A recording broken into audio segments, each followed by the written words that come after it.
Olá, criptomaníacos! Hoje falaremos sobre dois assuntos. Primeiro, sobre a queda do preço do Bitcoin, que já tinha sido prevista no vídeo anterior, e também sobre a reforma tributária do governo Bolsonaro e seu impacto para a adoção de criptomoedas. Tudo isso logo após a vinheta.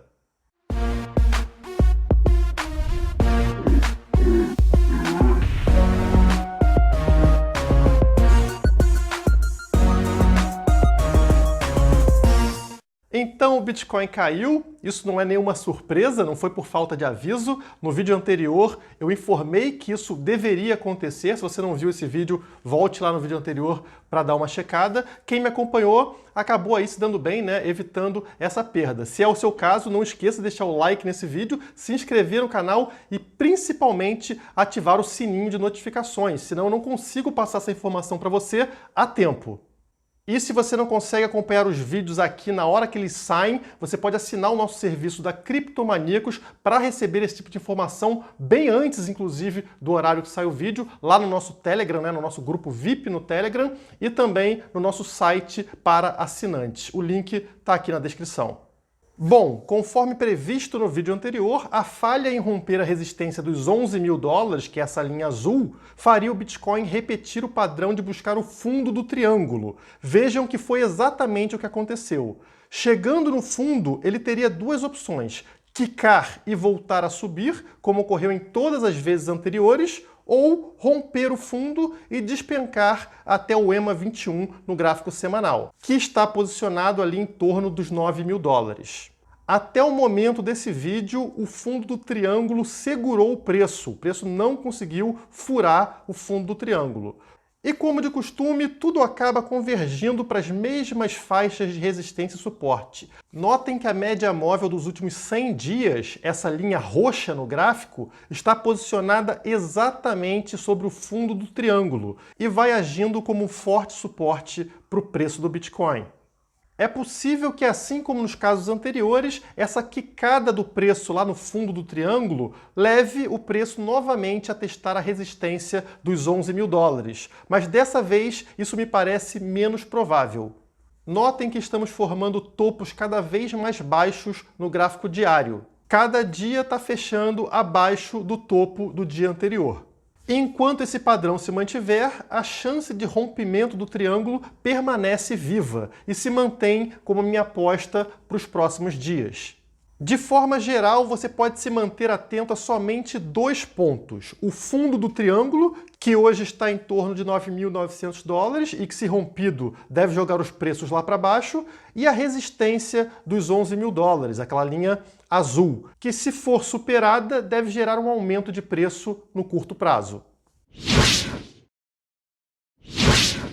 O segundo assunto desse vídeo é uma análise sobre os impactos da reforma tributária do governo Bolsonaro para as criptomoedas. Nesse caso específico, quando eu falo governo Bolsonaro, eu estou me referindo mais ao Paulo Guedes, que é o meu mafioso preferido, o meu parasita de estimação. Entre todos os parasitas que a gente tem aí, o Paulo Guedes é o melhorzinho deles.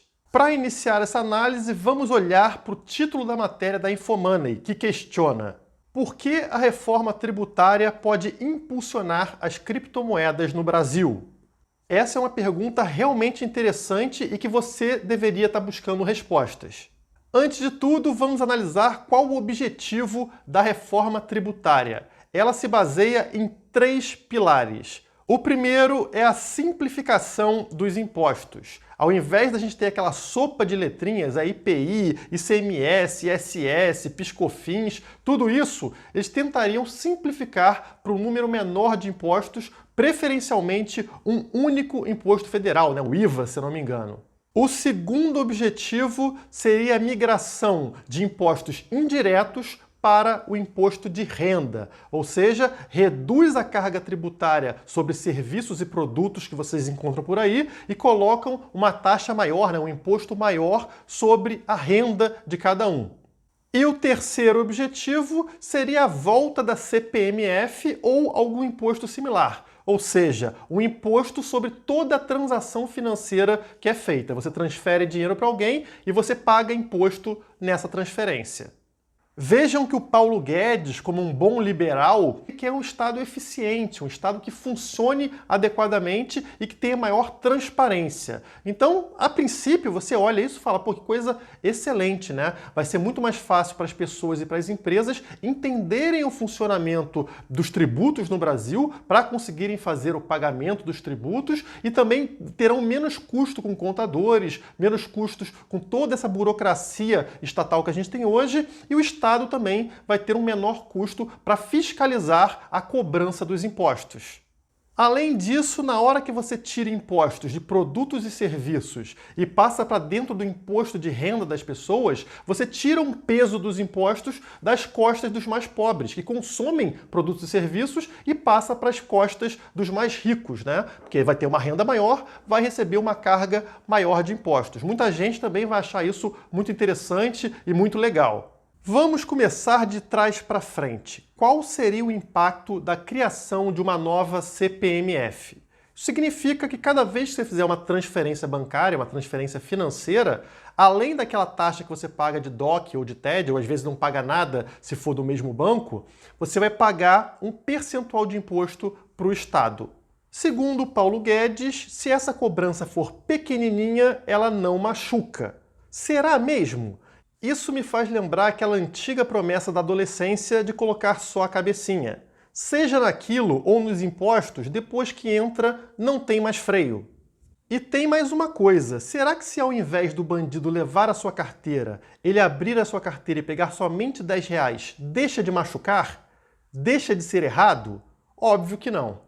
Agora reflitam comigo, na década de 90, quando a CPMF foi criada originalmente, não existia outra forma segura de fazer uma transação financeira que não incluísse um banco. Portanto, pagar a CPMF era algo inevitável. Mas e hoje em dia? Será que o cenário é o mesmo?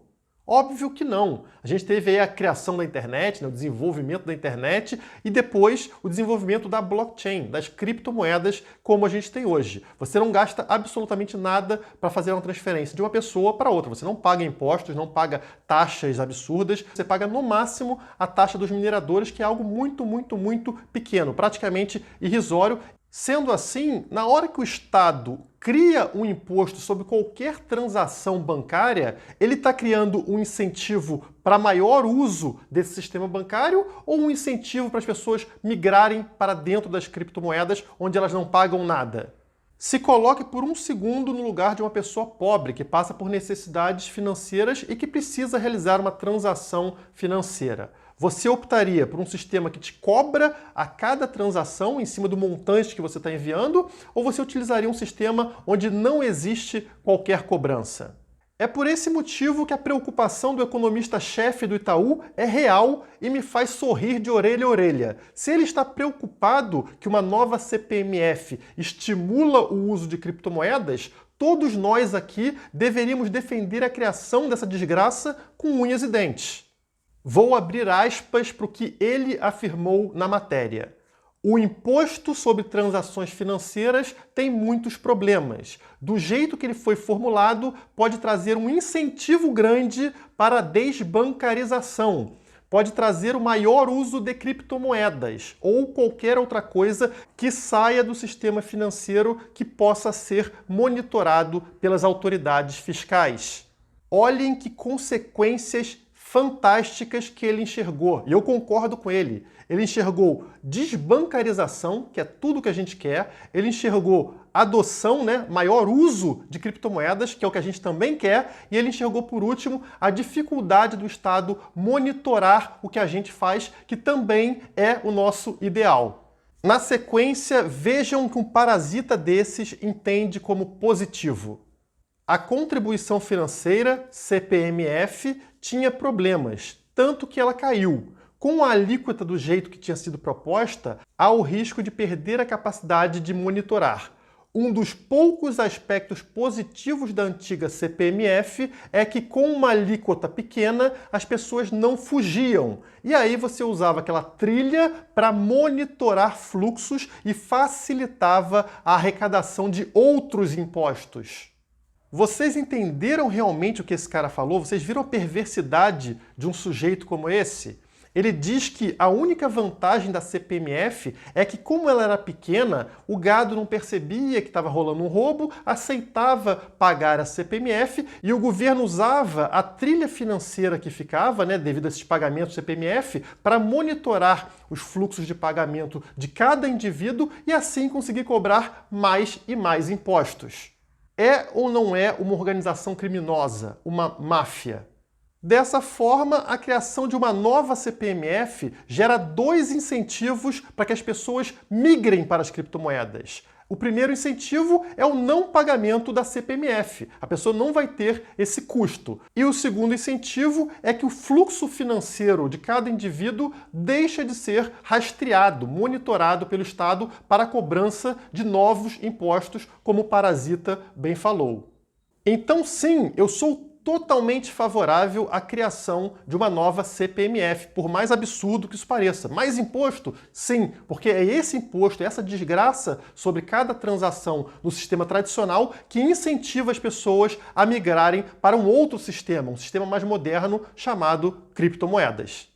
Vamos passar agora para o segundo objetivo da reforma tributária, que seria a migração dos impostos indiretos, daqueles vários impostos sobre produtos e serviços, para um imposto maior sobre a renda, ou seja, o imposto de renda vai aumentar de alíquota. Em teoria, isso faria com que os pobres pagassem menos imposto, já que eles consomem bastante de produtos e serviços, mas possuem uma renda baixa. E, por contrapartida, faria os ricos pagarem mais, já que eles continuariam consumindo os produtos e serviços, mas o imposto estaria na renda deles, que é uma renda mais alta.